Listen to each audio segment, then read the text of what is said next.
Guten Abend und herzlich willkommen beim Gesprächsformat Auf ein Wort mit. Mein Name ist Marie König und ich freue mich sehr, Ihnen heute Abend eine ganz besondere Ausgabe dieses Formates präsentieren zu dürfen. Eine digitale Ausgabe, live gestreamt aus dem Frauenbad in Heidelberg. Dazu begrüße ich ganz herzlich heute zwei Gäste. Der eine ist Juergen Boos, der Direktor der Frankfurter Buchmesse. Schön, dass Sie da sind. Hallo. Und der andere ist der kanadische Pianist Jan Lisiecki, der uns live aus Lissabon zugeschaltet ist. Good evening, Jan. Hi, good evening. Ja, diese Veranstaltung im Rahmen des Festivals, oder Festival kann man eigentlich nicht sagen, des Digitalprogramms Lasst uns spielen, veranstaltet vom Heidelberger Frühling, ist heute mit einem besonderen Angang konzipiert worden. Und zwar haben wir diese beiden wunderbaren Gäste eingeladen aus einem guten Grund. Und zwar haben wir sie eingeladen, ins Gespräch zu kommen über ein Thema, mit dem sie beide auf unterschiedliche Weise zu tun haben. Und zwar ist dieses Thema Kanada. Kanada ist letztes Jahr und dieses Jahr das Gastland der Frankfurter Buchmesse. Und Kanada ist auch das Heimatland von Jan Lisiecki. Er ist dort geboren in Calgary. Und dieser thematische Ausgangspunkt wird heute Abend ganz bestimmt viele spannende Perspektiven bieten. Aber natürlich ist es auch nur ein Ausgangspunkt, denn die beiden Gäste dürfen sich auch einfach über viele verschiedene Dinge unterhalten. Literatur und Musik werden ganz sicher dazugehören. An dieser Stelle möchte ich noch ganz herzlich danken oder möchten wir uns alle bedanken beim Canada Council for the Arts und der Regierung von Kanada. Sie unterstützen dieses Format im Rahmen des Kulturprogramms des Gastlandes Kanada bei der Frankfurter Buchmesse. And now I switch to English so that we can talk all together in English. For a small introduction, I asked Mr. Boos and Mr. Lisiecki last week to pick one book and one piece of music that rescued them in a way in the pandemic times. And I'd really like to, that Mr. Boos maybe can begin to recommend the one book that maybe, was helpful for you in the last year. Would you want to talk about it? It's been a book by a Norwegian author, which became very important to me. Matthias Falkbakken, The Hills. Yeah, it's an English title, but The Hills is the name of a restaurant. And when we had Norway as guest of honor, I met Matthias Falkbakken before that, and he's a famous artist as well. And he's written 3 books, very rough books. Then he stopped writing, became an artist, exhibiting at Art Basel all over the world. And then he wrote another book, this one, The Hills, which was very, very different from the rough books he has written before.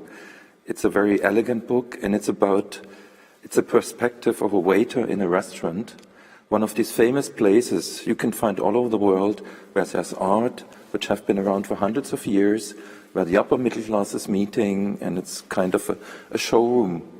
And it's like a theater play in there. And this waiter is watching his guests forever, and the years go by and nothing's happening. And one day, suddenly something's happening which changes everything.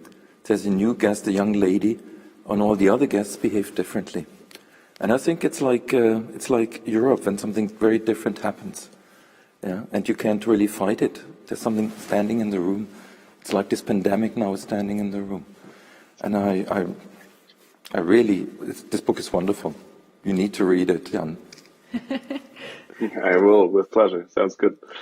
So, Jan, maybe you want to go next with your book that was important for you in the last year.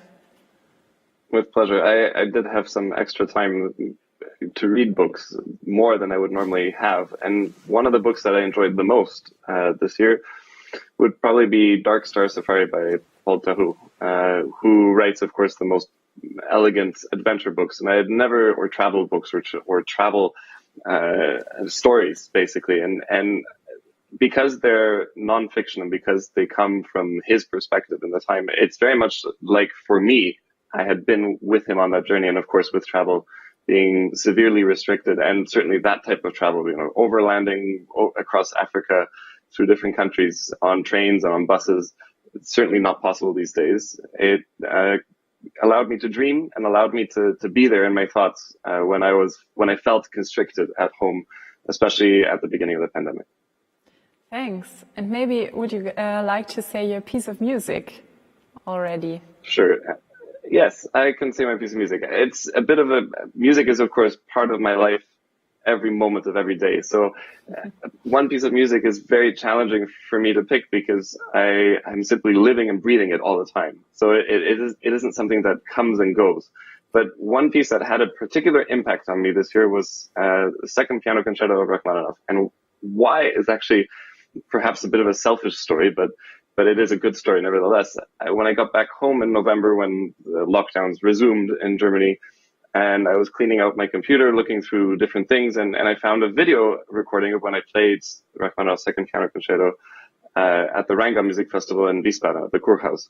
And it was with the Australian Youth Orchestra. Everybody was so invigorated. It was one of the hottest days on record in Wiesbaden and in Germany. But so memorable and a great performance. So I was listening to it and I was thinking, well, I can't imagine when is the next time that I'll be on stage performing Rachmaninoff's second piano concerto. I just couldn't picture that happening. And then a few months later, in February, I was playing Rachmaninoff's second piano concerto on stage with orchestra in Spain. So you really don't know how life goes and which turns it makes, but that was a really powerful moment actually, because when I was there and I was thinking about it and I had that conscious thought, when is going to be the next time? And with that sort of lament, a tiny bit of lament to go along with it. And suddenly then a few months later, I get the call, well, could you play Rachmaninoff's second piano concerto? I thought this is not happening. It's impossible. So it was powerful. Yeah, kind of magic also, this hope thing. Wow. It is. So, Mr. Boos, your piece of music you want to recommend in pandemic times? Yeah, this was a bit strange when I was thinking about this, because I thought, oh, now we have to talk about Canada. And then I realized I don't know anything about Canadian music and musicians. I've seen a few, but this was more like rock, pop. And I don't know whether Neil Young is still Canadian or American, or Joni Mitchell is Canadian or American. Hey. I know about Leonard Cohen. He is Canada. Yeah, but I was wondering, and same thing which happened to you. I was thinking about actually music going on in my head, and this was Ryuichi Sakamoto, who's done a lot of soundtracks for movies, and I had all these movies in my head, yeah, out of the past, and that's why I thought about everything from Ryuichi Sakamoto. He also did a piece in Mannheim here for the anniversary of the city of Mannheim. He composed a piece which he performed with Alvar Noto, which is quite impressive, and nobody knows about it. So he's attached to the region here, actually. So it's a mixture of electronics and it's jazz? Very electronic. Or, yeah. It's him killing the piano. I don't know whether Jan would approve it. Okay. So I think thanks for your recommendations. And now I'll pass the conversation management to you, Mr. Boos. And I'll see you later then. Thank you. Jan and I were talking like 2 days ago, because we since he mentioned traveling now and traveling by music, and when we talked, he was on this small island, it's 400 people, and everybody vaccinated. And today he is in Lisbon, and from there he's going to Poland, to Poznan. So he's quite traveling in times of pandemics, yeah. So which is very special. But actually, I was wondering, since your music is truly international, you were mentioning Rachmaninoff. I know that you're very much into Bach. But how Canadian are you?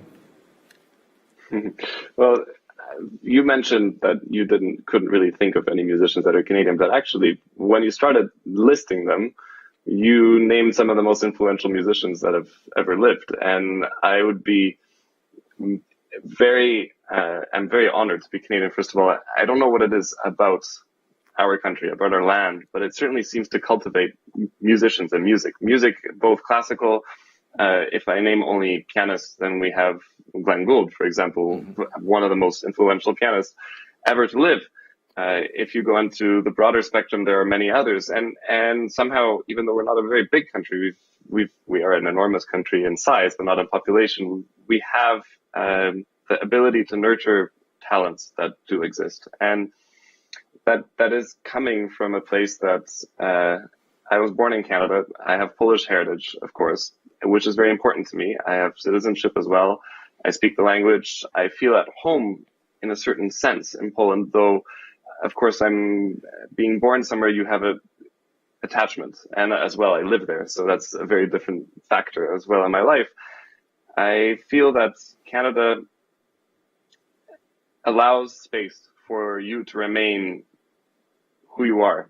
It doesn't impose certain boundaries. You are not sort of stomping on a very long-standing culture. You can nurture your own and also create something new that is that space, that ability to do it. And of course, I actually do mean physical space as well. It's an amazing country that you can just go an hour by car and you're in the middle of nowhere, which is almost impossible in North Rhine-Westphalia, for example, or near Heidelberg, where you are right now.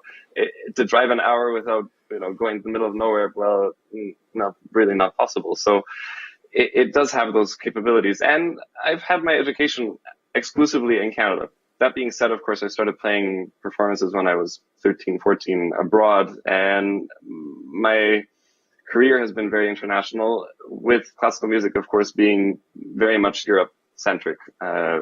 Europe is the place where that culture of going to concerts and going to, for example, solo piano recitals is the strongest versus symphonic performances or opera. Mm-hmm. When you said you speak the language, so you speak English and French, both languages? And Polish. And Polish, yes. And some German, which we learned a few I understand minutes ago. a little German, yes. Yeah. Yes, I speak Spanish as well, so there's a few languages in. But you started playing the piano at a very early age. When did you begin thinking about it? Or was it your wish, or was it your parents seeing your talent, or was somebody else seeing your talent? When you're a child, you do many things. You start, for example, skiing, or you start swimming, or in my case, I did those two things and the piano. I do not come from a family of musicians. My parents never had any ambitions, nor did I, of becoming an artist, of becoming a classically trained pianist. Never in my wildest dreams did it even cross my mind. So the piano was simply another activity. And you can't really turn back the pages and understand entirely how one thing led to the next and how I ended up where I am now. Obviously with a lot of hard work, obviously with a lot of luck, and a bit of perseverance, and something that we could say is a gift or a talent. Those factors come into play, but I really didn't have any idea or inkling that I would ever become a musician or a pianist. Yeah, but then when you're 5 years old and you're attracted to many things like sport, and piano takes all of your time, when did it click with you? Yeah, when did you decide, okay, I'm not going to become a ski racer, I'm more into the piano? Well, see, this is the thing. So my mom was a competitive swimmer, mm-hmm. and she knew that she didn't like competitive swimming. So she made sure that I didn't go that direction, even though they also wanted me to start doing it. So piano took simply place in my life. I think the most poetic way of saying it is that piano and music, there are countless and endless possibilities if you have your eyes open. If you are an inquisitive mind, if you want to find your own way in music, then there is really no right or wrong. Just like in literature, I mean, there is, of course, a basic structure that you learn in school, but then the great authors throw it all away and create their own style, knowing, of course, the basics. And music is very much the same way, because you learn exactly the composers, the great composers, they learn what they could from their masters, which in many cases were previous good composers. But then they created their own thing out of that. They developed that. They grew it into their own language of writing. And as interpreters, of course, the main role of the duty of our profession is to respect the composer's intentions, but also to make it live. Music is just dots on a page in the case of the great works of Chopin or Beethoven or Bach or Mozart or whomever you name. It's just dots on a page. And it is not like a book where everybody can pick it up and read it and understand it right away. It is something that has to be interpreted in order for it to speak to an audience. And that communication with an audience is what actually brings it to the next level, because I have my own ideas. I create them, I nurture them, I work on them by myself, and then I see them in action with the audience there, and I can assess whether it's accurate, whether everything is working, whether I feel like there's a connection, whether I feel the audience is listening to me or not. And you only learn that when you're there with the audience, and that is a particular connection, and I think what makes music unique in all the other art forms. So it's the audience again, and right now we are very restricted. I think your next concert is going to be in Madrid in about 2 weeks' time or so. So I really do hope that this is happening. I remember Keith Jarrett, there's this famous concert which he played in Frankfurt, which is here close by, and I think he was very annoyed by the audience, because he didn't like them coughing or doing any noise. I don't know, how is it about you? You said you like your audience and you're into interaction, but... I like my audience, and I think the most important part of the interaction with the audience is having the communication. It doesn't always work, and it is absolutely incredibly frustrating when it doesn't. When you feel that you're playing there, you're giving it all, but you don't have a response from the audience. And it's very hard to describe in words what that response is. What does it mean to have a response from somebody who's supposed to be sitting silent? And it's not about the applause. That is absolutely not what I'm talking about. I'm speaking of the focus, the feeling in the room, the stillness of the air. Sometimes you don't feel it on stage, and you leave the stage and you feel like you're unfulfilled, as if you didn't do your job, as if it didn't go right. And then you interact with the audience and you learn that you were completely wrong, that maybe there was some barrier in the hall, maybe the acoustics were peculiar, maybe the lights were too bright, maybe something was not off, but you could be completely mistaken on stage. So it's very important to work with the energy that the audience gives you, but also not let it encumber you, not let it suppress your own feelings, your own emotions. Mm-hmm. I think Glenn Gould stopped performing in public, and I don't know why, but you attend... He didn't like the loss of control. So in a concert, the gift is that you're creating in the moment, and you don't follow, of course you follow a certain plot, a certain guideline of what you have to do, but within that, you are free to create.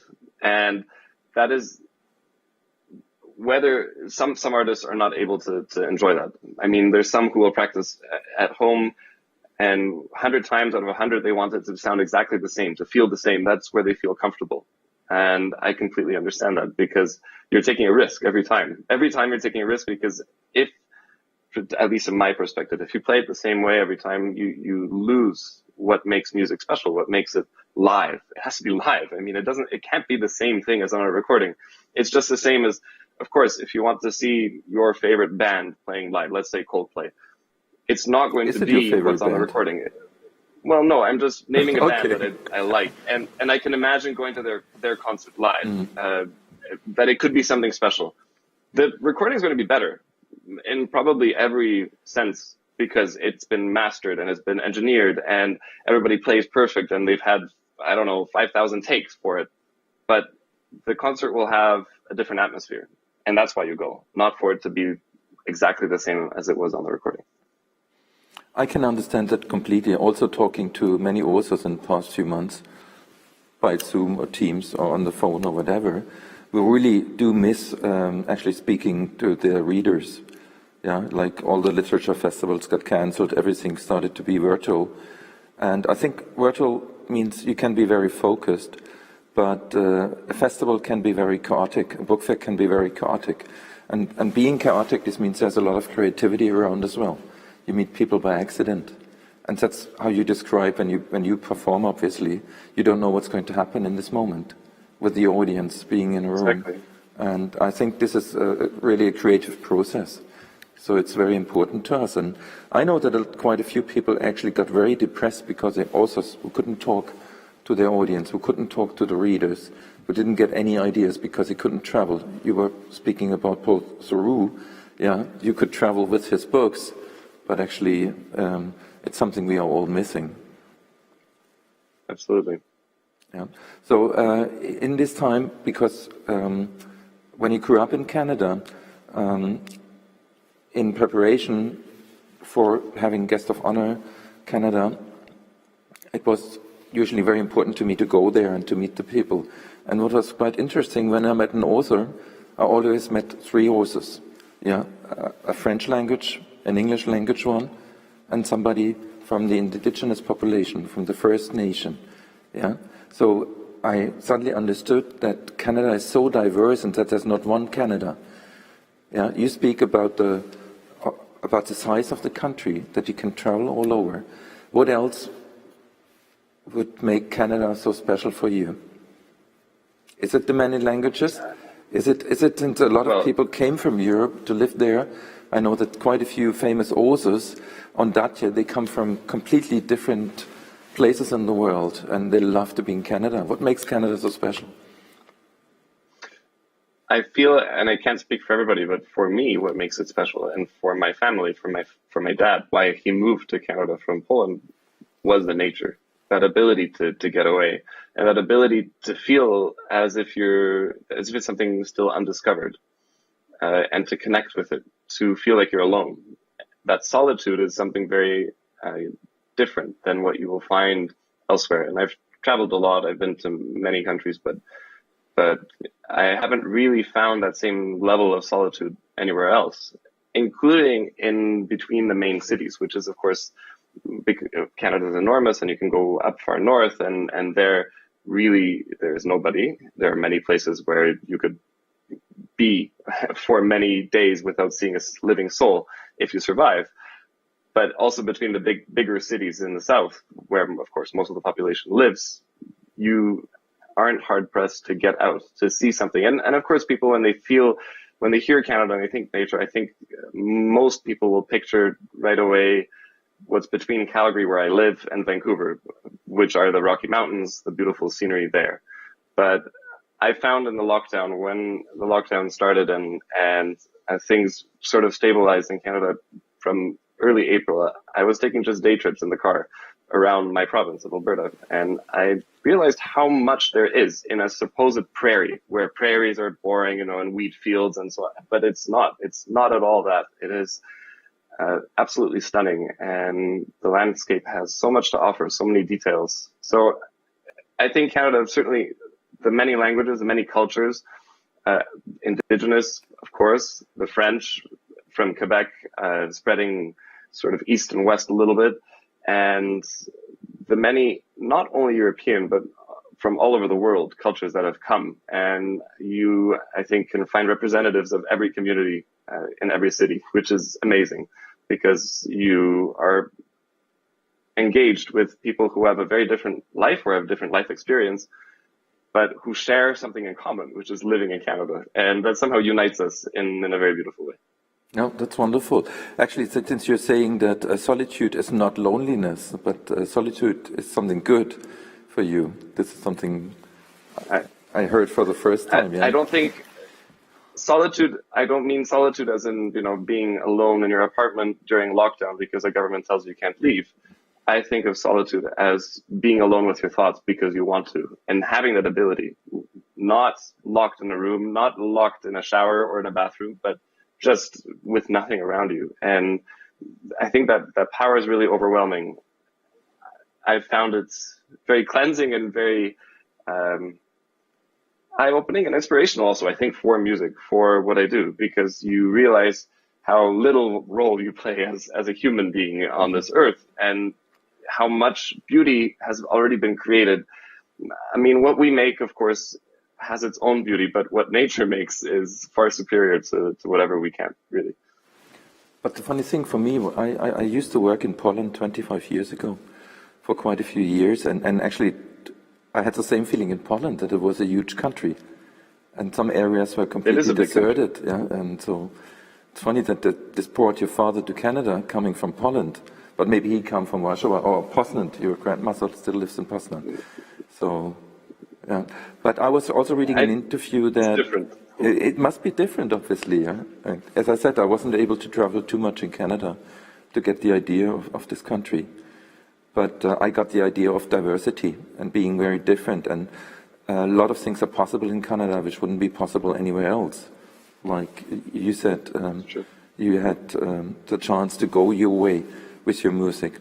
But you said in an interview that you've been reading a lot of Polish authors as well.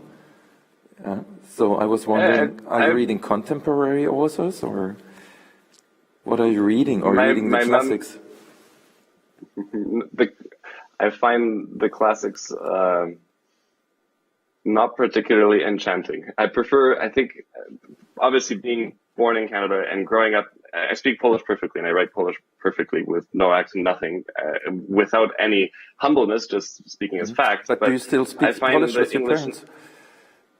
Yes, I speak it with my parents and my grandparents, but I find the nuances of the English language far more interesting than those of the Polish language. I don't know what makes it, but I think the fact that we have multiple words to describe the same thing, where in Polish, sure, that's, of course, you have the same, but it's very structured. And if you lose that structure, then it doesn't make sense. So I don't know. I've read Polish books, of course, and my mom reads Polish books and she gives me things to read later, but it's not quite the same. Somehow English, as clumsy a language as it is, most definitely, and probably not graceful and sounds awful, but it has, to me, this amazing beauty of no right or wrong, sort of like music, like what I was talking about. Okay, I understood. Now we are talking about books, obviously, because I can't talk about music.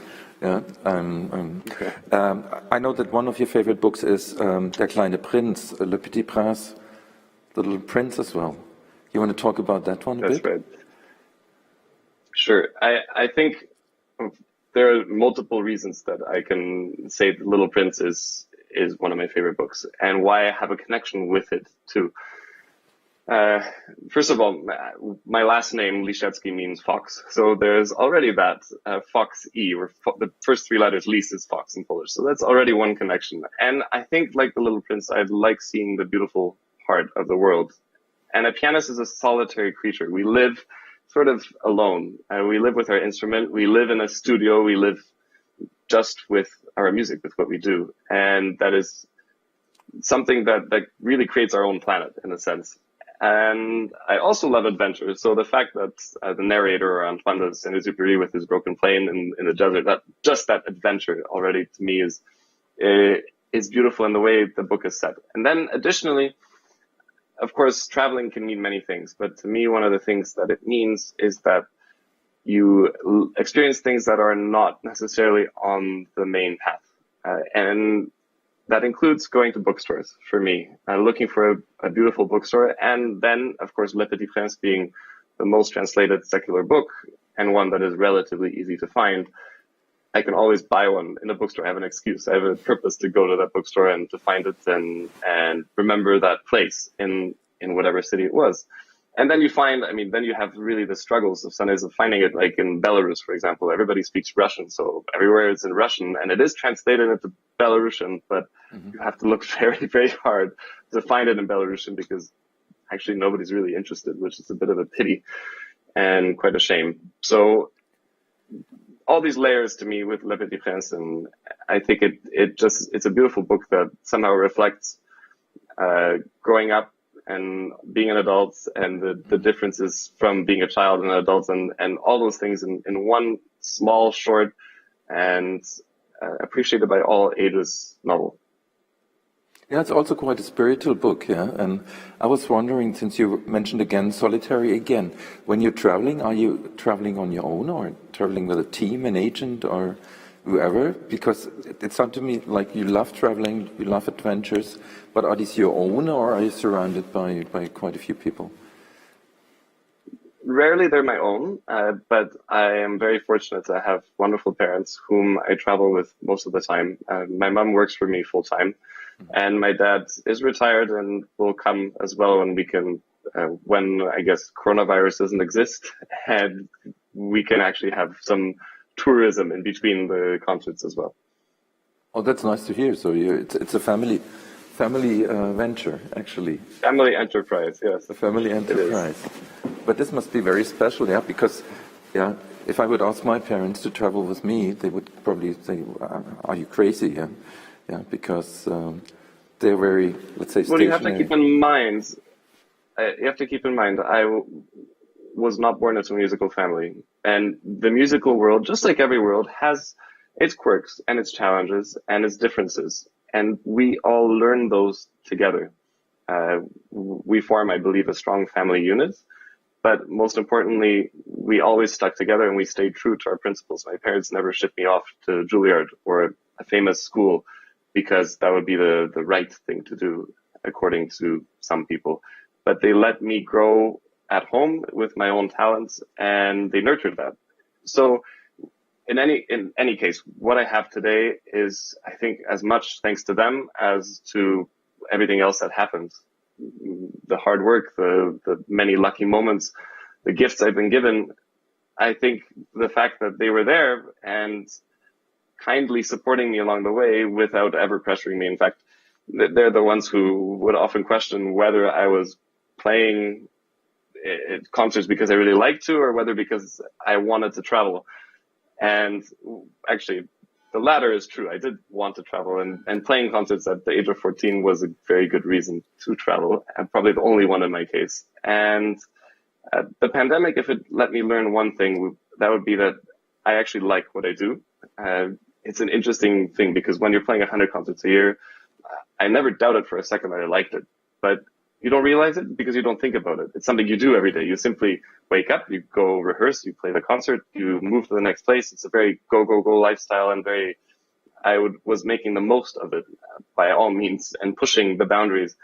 But suddenly when there were no concerts, that gave me the moment to think, well, wait, I actually do like this. I miss it very much and I want to get back to it. And not the go, but the playing, the being with an audience, the being on stage, which I never really thought about because, as I said, when you're doing it every third day, it's not something that you really question. So actually, that's the one good thing the pandemic left us with, actually to have new experiences about ourselves. Yeah, it sounds a bit spiritual, Absolutely. I know, but actually, yeah, it gave us more time on the one hand, and it gave us some time to rethink things. But since you mentioned 100 concerts a year, is it difficult to make friends? Yeah, when you're so focused and you're living with your music? It depends what you mean by friends. If you mean people who you hang out with on the weekends, then most certainly. If you mean those who support you and are there for you when you need them and hopefully are more lifelong, then no, because right now, luckily with technology, it's very different than it was 10, 20 years ago. You don't need to see people face to face.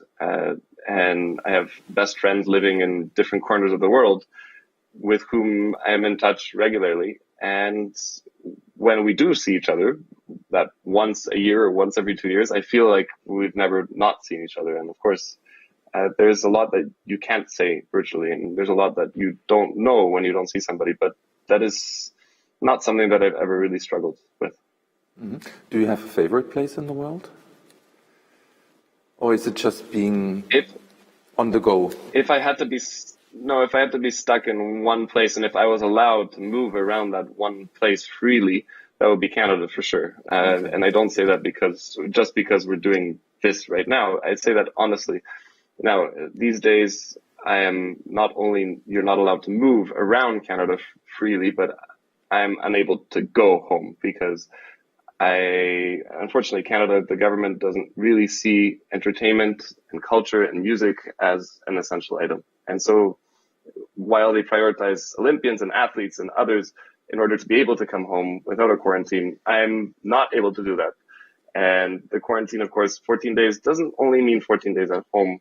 It also means I am unable to leave Canada in those days. And with no concerts happening there and lots happening here, I've sort of been stuck on the side of the continent, on this side of the pond. So that is the only downside, but I hope that soon it changes and we are able to live our lives a little more normally. And concerts happen everywhere in the world, not only here.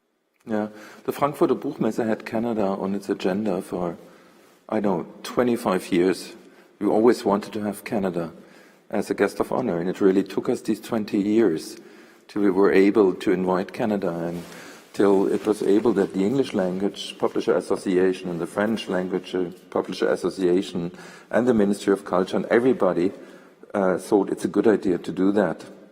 And then the government changed, and suddenly it wasn't a good idea anymore. And then the new government came, and then it was a good idea again. And what you're saying right now is No, what I'm feeling is that there's quite some support for this project, actually to showcase Canadian culture in Germany, not only on the book fair, but many other festivals, which now didn't take place, yeah, which is because we would have started last year in April with, I think it was Jazz Ahead Festival and many festivals, yeah, and the Canadian government put a lot of effort behind that. And then we had to cancel everything now. And now we try to see this very positively and saying, yeah, you get 2 years in Germany, in Europe, to present your culture for the price of one. But this is just a cynical joke, actually, yeah. Because we have to make it work. Yeah, it's not the same. No, it's not the same. Yeah. And actually we have to, we all have to work that it will be possible in October to showcase Canadian literature and Canadian culture. And some things have to change in the next few months in Germany and all over the world, and hopefully they are going to change. So we are working all together on this. But when we started discussing Canada, when I talked to my team years ago, then we said, oh, Maple Leaf, yeah, what's going to be the branding? Is it going to be a very Canadian branding, or will it be very cultural? If you would have to choose one thing from Canada, which actually is a symbol for Canada, what would it be? Of course, I mean, you nailed it with the maple leaf. But out of the more detailed symbols, actually one of the most beautiful, even though I have absolutely no knowledge of it, is the Inuit language. If you've ever seen it written, it's a beautiful thing. It looks unlike any other language that there is. And I think that knowing only how to read Roman script and Cyrillic, looking at that completely different language that doesn't look like anything else, is art in and of itself, even though it's just a means of communication. Yeah, that's a good idea. I have to talk to my colleagues in Canada, actually, how we can showcase this. I'm sure they already have plans for it anyway. But I was able to meet an Inuit also, and I was so impressed, yeah, because it's a very different, very, very different culture to us, a different concept of living. Yeah, it's really a completely different society. And this brings me back to an initial thing. Now you're playing a lot of, let's say, you're playing Bach, yeah, you're playing music which comes from a very classical canon, yeah. Yeah, it's not like, are you exploring music as well, like looking into Inuit music or I've been blessed and cursed as a pianist because we have such a broad variety of music, classical music, piano music to play, that it's a tough thing to branch out, to get out of your perspective, of your small perspective. And it's actually not a small perspective. That's probably the biggest issue, because classical music and piano music, there is an endless supply of repertoire. And then you're asked, you haven't played, say, Rachmaninoff's third piano concerto yet. What? You haven't? That's impossible. You haven't played Brahms' second piano concerto? No, you have. I mean, there's 34 other piano concertos that I've played, but I haven't played that one. And there's always that next thing to do. And the issue is, I think, quite personally and quite honestly, that while I love music and I love playing the piano, I have a very rich life of things beyond music. So once I've fulfilled my commitments to what I have, I'm very happy to go move on to do something completely else in my free time and not sit at the piano. And so that curses me in that way. And I look forward, and I have a very open eye and a very open ear to new things. And I'm sure that something will come along sooner or later that will allow me to delve deep into it. But there's that issue, as I said. I mean, we all have this sort of core repertoire, and I think, well, why haven't you done this? And why haven't you done that? And there's always something to do. There's more work, a lot of work. Yeah, Heidelberg is about to become the German lead center, the song center. Yeah, and we are all working on that. And for me, a song, a lied, is actually a way of storytelling as well, like a book, like the Odyssey or anything. Yeah, you can say a lot of things in these songs. And I know you've been working with some, I don't know how you call it. It's not an opera singer. It's just a singer in English, or Singers. Opera singers. Yeah, is this very difficult if you have to work with another person and you have to listen to the song? Well, it depends on that other person. Maybe it's just a stupid question. I couldn't imagine it. No, it's not. It's not. I mean, it's sort of, when you go to the theater and you see a very good play, or you watch a movie and you see a very good movie, well-acted movie, then you realize that they're all working together to achieve the goal. It's not something that just there's one good performance and then there's a terrible performance. If one is doing a good job, then the other, it feels natural. It feels like they're in a community and they're working together. And I think that's the same when you're working on music with others, if it's a chamber music, if it's an orchestra, or if it's a singer. If you have a good relationship and if that person is also giving it their all, then you feel that immediately, I believe. Mm-hmm. So coming to an end, I would like to ask our moderator once more, because we wanted to talk about also one special book we have here, this one. Yeah, wonderful. Is this the recommendation of Mr. Lisieckis? Yeah, Jan, this was your recommendation as well. Yeah, it's yes. This book by Evgeny Zamyatin. Yeah, and this is a very political book. And it is a very political book. Yeah, how political are you? I would say I have my own opinion, but I am also very accepting of others' opinions, and I think that we just have to have an open discourse on all subjects, even those that are taboo. And I feel like we've been limiting the discourse very much to those that are acceptable and not to those that are unacceptable, and that way stigmatizing those who have different beliefs and not letting them be challenged in the public sphere. And that is very important. So, of course, in this case, I started reading We or Me by Evgeny Zamyatin when I was looking for further things to read during the pandemic. And obviously we had all read 1984. I had already reread it a few times, so that was not very interesting.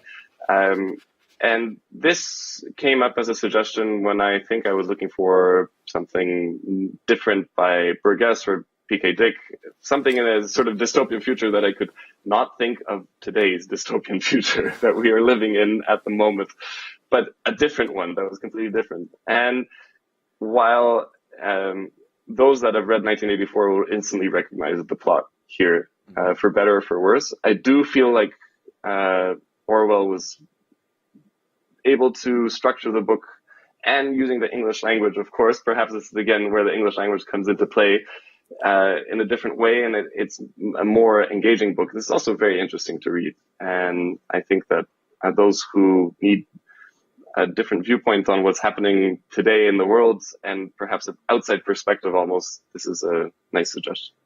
Yeah, I've never heard about it, yeah, okay, which is, obviously, I have to read it now. The edition I have here, it's only published in German in 2013, so this book must have been not available in Germany for quite some years, yeah. This is quite strange, yeah. Mm-hmm. That you could find. And it was actually published. It was published in English first, even though he's a Russian writer. Yeah, that surprised me really. Yeah, because I would have thought there would be a German edition long before an English edition would come out, because we are very close to Russian literature, yeah, and especially if it's this kind of political literature. But I like the idea what you said, that you're looking in a dystopia. Yeah, not to forget, but actually we are living in a dystopia right now. We are living it, yeah. And you're looking in it like 100 years ago in this book. That's quite surprising.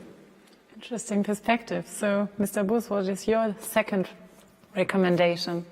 No, my second recommendation, since you asked me what's your all-time favorite book, and it's always been The Great Gatsby, yeah, because by Fitzgerald. And I don't know, you probably read it, but it's what I was always interested in was the person of the narrator, who's an outsider, who's watching what's going on with The Great Gatsby. Yeah, and I always liked this idea of standing by the side, to be a bystander and see what's happening, yeah, and see how things evolve.